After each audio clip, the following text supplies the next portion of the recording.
नमस्कार, रायसीना रिपोर्ट्स में आपका स्वागत है। मेरा नाम है राजेश आहूजा और हम फिर से हाजिर हैं flash point with Surendra Singh Oberoi के साथ। ईरान से जो सबसे बड़ी खबर इस वक्त आ रही है वो ये है कि आयतुल्ला अली खामनेई के बेटे मुज्तबा ईरान के नए सुप्रीम लीडर हो सकते हैं, क्योंकि रिवोल्यूशनरी गार्ड्स ने उनका समर्थन किया है। हालांकि उनके उत्तराधिकार को लेकर कई सारी दिक्कतें थी। एक तो ये कि विरासती उत्तराधिकार को काफी ईरान में अच्छी नजर से नहीं देखा जाता है। इसके अलावा क्लैरिकली भी मुज्तबा का रैंक कोई बहुत ऊंचा नहीं था। लेकिन ऐसा लगता है कि जिस तरीके से अली खामनेई की हत्या हुई वो मुज्तबा के चुनाव में एक बहुत बड़ा फैक्टर था। ताजा खबर यह है कि दुबई में यूएस कॉन्सुलेट पर हमला हुआ है। सऊदी अरेबिया में सीआईए के बेस पर ईरान ने हमला किया और दूसरी तरफ से इजराइल और अमेरिका की तरफ से लगातार बमबारी जारी है। US military commander central command के चीफ ने कहा है कि हमने ईरान के नेवल असेट्स जो हैं वो ऑलमोस्ट तबाह कर दिए हैं। चलते हैं सुरेंद्र जी के पास, जानते हैं उनसे। और जी, पहले तो सारे हमारे लिसनर्स को happy Holi. Even though situation बड़ी टेंस है और जैसे आप बता रहे हैं, नहीं बिल्कुल आप ठीक कह रहे हैं। और देखिए उन्हीं का टेलीविजन कह रहा है और सीएनएन में इस वक्त शायद बैनर न्यूज चल रही है कि यूएस के एसेट्स पे काफी अटैक हो रहा है। जहां जहां पर भी गल्फ कंट्रीज पे उन्होंने बनाए थे, that means their all areas have been, I shouldn't say compromise, but at least उन लोगों के पास, ईरान के पास पूरा ब्लूप्रिंट है उनका। और ये शायद यूएस वाले जानते थे पहले ही। और मोस्ट ऑफ द प्लेसेस जहां पे उनके ट्रुप्स वगैरह मेंटेन थे, शायद पिछले एक महीने में उन्होंने उनको काफी शिफ्ट किया था। जब वो लास्ट टाइम अटैक हुआ था कतर में, तो उसके बाद वो काफी शिफ्ट किया था एरियाज को। इसीलिए अगर आप देखें तो अमेरिकन फिजिकल कैजुअलिटीज कम हो रही है और उनके जो एसेट्स थे उस पे ज्यादा उनके डैमेजेस हो रहे हैं। तो अब ट्रंप के लिए काफी मुश्किलात आ चुकी हुई हैं। आई थिंक उन्होंने एक्सपेक्ट ऐसा नहीं किया था। और आज ट्रंप ने, जब इनसे पूछा गया है स्पेशली, और जो शायद आज वेडनेसडे, उनका तो अभी रात ट्यूसडे ही चल रहा होगा, शाम के 4 बजे उनका, जब हम लोग सो रहे होंगे यहाँ पे, या हमारे 3 से 4 सुबह का मॉर्निंग टाइम होगा थर्सडे का, वो लोग एक वॉर पावर्स जो हैं, जिसपे प्रेसिडेंट के वॉर पावर्स हैं, उस पे शायद वोट करने वाले हैं। lawmakers are expected to vote basically on this war powers. I think वो एक रेजोल्यूशन पास करना चाहते हैं that how much president should be given power to use these type of powers. और शायद ये पहली बार ऐसा हो रहा है कि कुछ रिपब्लिकन्स भी और डेमोक्रेट्स भी मिलके बात कर रहे हैं कि जो एडमिनिस्ट्रेशन है वो they are violating the laws. तो बड़ी जल्दी ये चीजें सामने आ गई हैं और कल काफी डिस्कशंस भी हुआ है। यहां तक के जो सेक्रेटरी स्टेट हैं, जब उनसे कल पूछा गया था इन चीजों के बारे में, तो वो मानने को तैयार नहीं थे। वो कह रहे थे कि ये जो ऑर्डर है यूएस ने कोई basically he has gone by the law. तो आज देखेंगे डिस्कशंस जो होंगी ये बड़ी इंपॉर्टेंट होंगी ट्रंप के लिए, क्योंकि एक माहौल बनता जा रहा है which I should say that is more or less like becoming an anti Donald Trump right now. तो अमेरिका में डोनाल्ड ट्रंप की आलोचना लगातार बढ़ती जा रही है। डोनाल्ड ट्रंप ने एक बयान दिया कि क्योंकि खाड़ी में जहां पे तेल का आवाजाही होती है और वहां पे अमेरिकन शिप्स जो हैं वो गार्ड करेंगे, क्योंकि अमेरिका में भी और दुनिया भर में ऑयल प्राइसेस जो हैं वो बहुत ऊपर जा रहे हैं और खास तौर पर, लेकिन ये एक एब्सर्डिटी कही जा रही है अमेरिका में, क्योंकि ईरान से सबसे ज्यादा तेल जो है वो चाइना खरीदता है। तो एक डेमोक्रेटिक सांसद ने ऐसा बोला है कि इसका मतलब ये है कि डोनाल्ड ट्रंप जो है, जो चाइना क्रूड ऑयल लेके जाने वाले शिप्स हैं उनकी रक्षा करवाएंगे अमेरिका से, तो और चाइना को मदद करेंगे। हाँ, देखिए ये तो एक पहलू है जो देखना है और वो ओपोजिशन वाले बोलेंगे ही। दूसरा पहलू ये भी है कि वो कोशिश कर रहे हैं कि ईरान चाइना को सप्लाई आप बिल्कुल भी ना करें। तो एक यही उन्होंने वेनेजुएला में भी किया था कि चाइना का जितना भी ऑयल प्रोडक्ट्स जा रहे थे वेनेजुएला से वो रुक गए हैं, इवन दो वहां पे रिजीम चेंज नहीं हुई जैसे हम पहले भी बात कर रहे थे। और शायद एक ये बड़ा गोल होगा इनका कि ईरान भी के बिल्कुल चाइना को सप्लाई करना बंद कर दे, क्योंकि उन्हें अगर यूएस को अगर खतरा है कोई पैरेलल इकोनॉमी या करेंसी या कंपटीशन का, तो अगर G2 में वो दूसरा चाइना ही आता है इनका। बट इंटरनली जो सबसे ज्यादा इनके लिए प्रॉब्लम्स हो रही हैं वो अपनी कांग्रेस में हो रही हैं। वो इनका क्वेश्चन कर रहे हैं कि आपका मिलिट्री एक्शन क्या लीगल था या इलीगल था। तो इसके साथ पहली बार ये भी देख रहा हूं मैं कि यूरोपियन यूनियंस या यूरोपियन कंट्रीज के साथ काफी इन लोगों यूएस की परेशानी चल रही है। यहां तक कि यूरोपियन कंट्रीज भी इस वक्त एक वॉइस में बात नहीं कर रहे हैं। तो ईरान का कहीं ना कहीं डेस्परेट वे जो था अटैक करने का डिफरेंट कंट्रीज में, गल्फ कंट्रीज में थोड़ा सा असर पड़ चुका है, स्पेशली यूरोपियन यूनियन कंट्रीज में। और आज अब आप देखिए US house of common UN UK में काफी परेशानी थी और काफी अपोजिशन हो रही थी, क्योंकि वहां तेल का रेट बढ़ गया है, एनर्जी का रेट बढ़ जाएगा, एनर्जी के साथ आप फर्टिलाइजर्स का रेट बढ़ जाएंगे, उसके बाद फूड का रेट बढ़ जाएगा। तो ये सारी चेन आगे बढ़ती जा रही है। और अगर यूके अफेक्ट होता है तो समझिए सारे यूरोपियन कंट्रीज अफेक्ट होते हैं। इसी तरह कल हमारे प्रधानमंत्री भी 3-4 गल्फ कंट्रीज के साथ बातचीत कर रहे हैं। वो दोबारा रशिया के साथ भी ओपन कर रहे हैं कि हम ऑयल को कैसे लें। 50 दिन का हमारे पास तो स्टॉक्स है, यहाँ पे अच्छे स्टॉक्स हैं कि यहाँ पे बिल्कुल शॉर्टेज नहीं होगी। लेकिन अगर ये लिंगर ऑन होती है तो एक second thought, second buying major करनी पड़ेगी इंडिया को। और अगर जो स्टेट ऑफ हॉर्मज पे जहां पे इतना लिटरली बंद ही हो गया हुआ है, तो एक ऑयल ट्रेड का इशू मेजर बन गया हुआ है। हर कंट्री इसके ऊपर सोचना शुरू कर दिया हुआ है। जी, मुझे ये लग रहा है जो कि हम लगातार बात कर रहे हैं, जैसे जैसे ये जंग खिंचती जाएगी उतनी उतनी दुश्वारी डोनाल्ड ट्रंप के लिए बढ़ती जाएगी। और ईरान की जो रणनीति है कि इसको खाली ईरान, इजराइल और अमेरिका के बीच में युद्ध तक सीमित ना रहने दिया जाए, इसे एक वाइडर गल्फ वॉर बना दिया जाए। मुझे लगता है कि ईरान की रणनीति जब तक वो चलती रहेगी और जब तक ईरान के पास आर्सेनल बचा हुआ है, उनके पास मिसाइल्स बची हुई हैं, उनके पास ड्रोन बचे हुए हैं, तब तक वो अमेरिका और उनके एलाइज को चैन से नहीं रहने देगा। बिल्कुल बिल्कुल ठीक कह रहे हैं। देखिए डोनाल्ड ट्रंप ने एक चिट्ठी भी लिखी है लॉ मेकर्स को। उन्होंने फॉर्मली बेसिकली नोटिफाई किया है उनको, क्योंकि काफी वॉइसेस उठ रही थी दोनों अपने प्रो और अगेंस्ट, दोनों भी जो पार्टीज हैं, डेमोक्रेट्स पे भी और रिपब्लिकन मेंबर्स के थ्रू। और ट्रंप ने ये कहा है, बड़ा ओपनली बोला है कि मैं इस वक्त डिटरमाइन नहीं कर सकता हूं, आपको फुल स्कोप नहीं बता सकता हूं कि इसका ड्यूरेशन क्या होगा। अब ट्रंप जो कि इतनी क्विक डिसीजंस लेते हैं और इतना कुछ बोलते रहते हैं, अगर वो इस चीज पे मोटा सा क्वेश्चन मार्क डाल रहे हैं तो नेचुरली एक पैनिक और क्रिएट होगा। और वो लेटर भी काफी इंटरेस्टिंग है जो इन्होंने कल लिखी है। आई मीन ट्यूसडे रात यूएस के, हमारे यहाँ वेडनेसडे का था। तो he has very clearly said that the threat posed by Tehran has become untenable despite attempts to pursue a diplomatic solution. लेकिन इस चीज का जो ओपोजिशन वाला कहते हैं, कहा कि आप तो खुद ही इनवाइट किया है, तो आप बोल रहे हो अनटेनेबल है ये, लेकिन ये तो कामली आपकी टॉक्स चल रही थी। जब टॉक्स चल रही थी तो आपने खुद इनवाइट किया है इस वॉर को।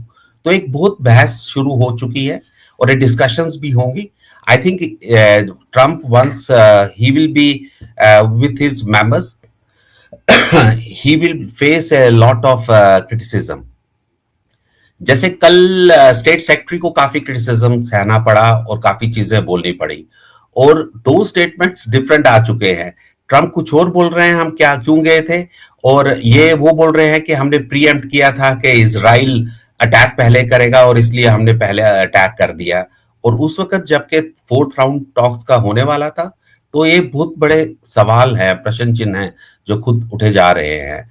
और दूसरा जो आप ये कह रहे थे कि यूएस मिलिट्री जो कह रही थी, तो उनके हिसाब से, सेंटकॉम चीफ के हिसाब से, ईरान ने कम से कम 500 बैलिस्टिक मिसाइल अभी तक यूज कर लिए हैं और 2000 plus drones in retaliation to the US Israel strikes पे किए हैं। तो वो एक, यही जो हम कल बात कर रहे थे, कॉस्ट ऑफ वॉर इंक्रीज कर रहे हैं, वो देखना आज वो बोल गए हैं वही चीज जो हम कल बोल रहे थे, that we are seeing Iran's ability to hit us and our partners is declining where our combat power on the other hand is building. तो वो उनको एग्जॉस्ट करने की कोशिश की जा रही है ताकि वो उनके पास जितने भी एम्यूनिशंस हो, आर्म्स हो, उसको वो निकल आए। इस वक्त भी इजराइल ने काफी अटैक कर दिए हैं दोबारा, और आप देखिए यूएस वाले, they are waiting for the right time to go for an attack. when is US military going to again strike? I think वो बहुत मेजर स्ट्राइक होगा। जैसे सेंटकॉम के चीफ एडमिरल ब्रैड कूपर है वो इस वक्त, तो उनका ये ईरान का एयर डिफेंस सिस्टम जो है वो बिल्कुल तबाह हो चुका है। इसी वजह से इतनी आसानी से इजरायली प्लेन्स और अमेरिकन प्लेन्स जो हैं वो लगातार वहां पे जा रहे हैं, बमबारी कर रहे हैं और वापिस आ रहे हैं।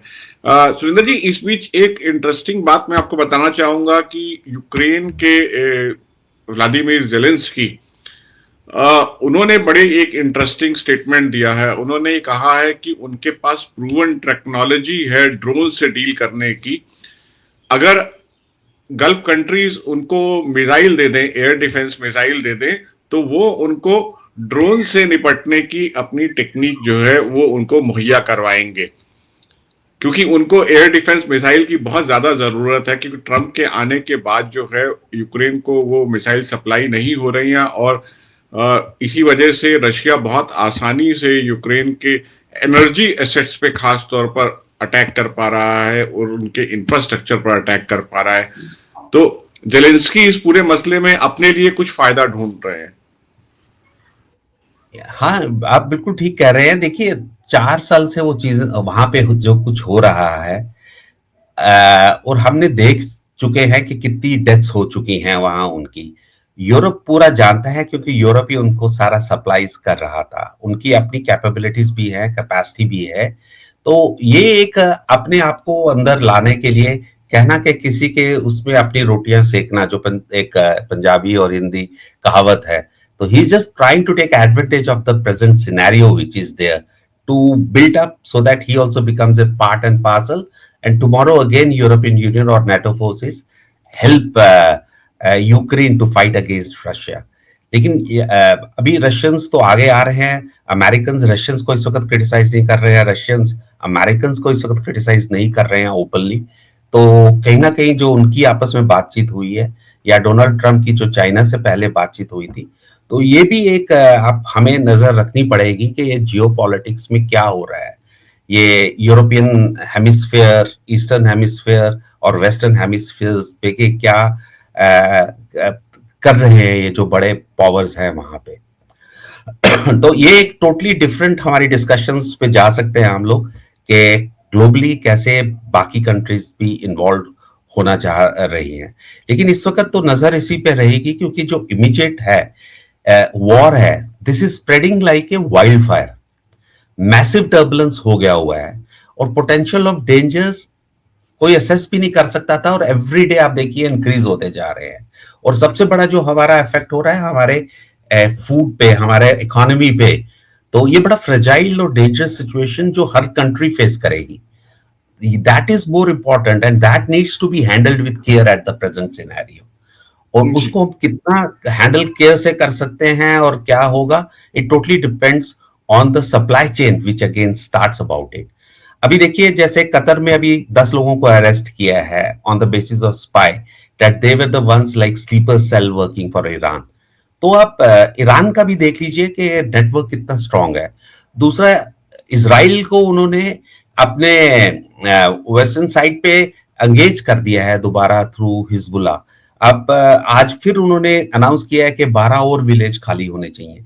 कल 50, डे बिफोर यस्टरडे 50 बोले थे, तो अब ग्राउंड पे उनके फोर्सेस चले गए हैं, तो एक डिवाइड हो गया है already. There are troops who are keeping an eye on Hamas, I would say. और यहां से अब कुछ ट्रूप्स वहां पे जाना शुरू हो गए हैं, तो ईरान भी इनका डाइवर्ट कर रहा है। इवन दो ईरान बहुत ही कमजोर इस वक्त हुआ है, उनके सिस्टम्स काफी खत्म हो रहे हैं। सॉरी। और जो यूएस जर्नल कह रहे हैं कि they are just testing their patience and they are trying to exhaust them. तो एक बड़ा, मैं एक अमेरिकन मेजर अटैक ईरान पे देख रहा हूं before even they start talks और थिंग्स विल बिकम। ये तो रहा politic as far as war is concern.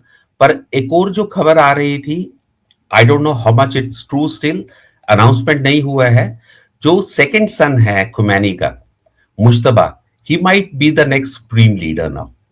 और उसे एकदम अंडरग्राउंड कर दिया गया है ना। उनके 4 लड़के थे और ये 2 लड़के थे जो बिल्कुल उनके साथ ही हमेशा सारे काम करते थे। So he knows ins and out. Now he is a hardliner again, being son of Khomeini. Will Americans and Israelis allow him to function or allow them to build up their again, I would say, cleric strengths? तो ये भी एक नजर रखनी पड़ेगी और हमें देखना पड़ेगा आगे क्या हो रहा है। जी, आखिरी सवाल सुरेंद्र जी, हमने अमेरिका और डोनाल्ड ट्रंप की चर्चा की। इजराइल के ऊपर मैं आपसे सवाल पूछना चाहूंगा। जब से हमास ने इजराइल पर हमला किया उसके बाद से इजराइल ने मिडिल ईस्ट की पूरी शक्ल सूरत बदल दी है, और ये आखिरी मसला ईरान का फंसा हुआ था। लगता है कि इजराइल ने उस खतरे को भी निपटा दिया है। लेकिन आपको लगता है कि लीडरशिप को हटाने से, सुप्रीम लीडर को मारने से, ईरान की कैपेबिलिटीज को तबाह करने से, क्या इजरायली आज अपने आप को और सुरक्षित महसूस करेंगे, या उनके लिए रेडिकलाइजेशन की वजह से जो जिससे इस वॉर से बढ़ावा मिलेगा उनके लिए खतरा और बढ़ेगा? देखिए, अगर आप कहोगे कि बिल्कुल सोल्यूशन आ जाएगा, जो वो चाहते हैं वैसा हो जाएगा, वैसा होगा नहीं। हाँ, एक खलबली सी मच गई है, डिस्टर्बेंस रहेगी, and A disturbed country is more, I mean, Israel के लिए भी और यूएस के लिए भी, अगर वहां पे वो प्रोग्रेस नहीं हो रही है, चीजें नहीं हो रही हैं, तो उनके लिए एक ठीक है वो ऐसा एटमॉस्फेयर जो रह जाता है, और हल्का सा वो डिस्टर्बेंस रखेगी भी, which helps them in their geopolitics to be very much present in the Gulf countries. लेकिन मैं ये कहूंगा कि इस वक्त इजराइल और अमेरिकन दोनों टारगेट बनते जा रहे हैं across the globe. You never know, there has been so much of refugees who have gone out, और उन कहां किस कंट्री में कौन क्या कर सकता है। तो डेंजर्स क्या होता है, 10 सेकंड का इंसिडेंट होता है कि अगर कुछ होगा, जैसे कल ही आप बता रहे थे कि डोनाल्ड ट्रंप भी अपना पर्सनल बदला लेना चाहता था कि उसके ऊपर अटैक मोस्ट प्रॉब्ली ईरानियन ने कराया होगा जो अटेम्प्ट हुआ था। तो ऐसे बड़ा प्रिकॉशन लेना पड़ेगा। हर Israeli embassy across the globe will need fortification. Similarly American का, अब देखिए जितने एसेट्स हैं अमेरिकन के वो एक्सपोज हो गए हैं, और उन्होंने कई एसेट्स बंद भी कर दिए हैं गल्फ कंट्रीज में। तो एक डिफिकल्ट सिचुएशन आती है, but they are taking this as a challenge, and if they want to rule the world, they will continue to do these type of things. जो अभी से नहीं, पुराने कितने जो प्रेसिडेंट्स हैं यूएस के, वो भी उनकी फॉरेन पॉलिसी आई थिंक ऐसी ही रही है। They will not allow the petrol rates to go up, which has been their strategy at whatever cost it is. जी, दर्शकों, होली का दिन है। सुरेंद्र जी ने सबको होली की आते ही बधाई दी थी, मैं भी बधाई देना चाहूंगा, और ये साथ में उम्मीद करूंगा कि इस जंग का जल्द से जल्द खात्मा हो, क्योंकि इसकी ह्यूमन कॉस्ट बहुत ज्यादा है, चाहे इजरायली की डेथ हो, चाहे अमेरिकन की या ईरानियन की, सबके लिए नुकसान है। और आज होली के दिन सबको शुभकामनाओं के साथ, इस उम्मीद के साथ इस चर्चा को खत्म करते हैं कि ये जंग जल्द से जल्द खत्म हो। थैंक यू राजेश जी, और आपको भी happy Holi, and let's keep our fingers crossed once again.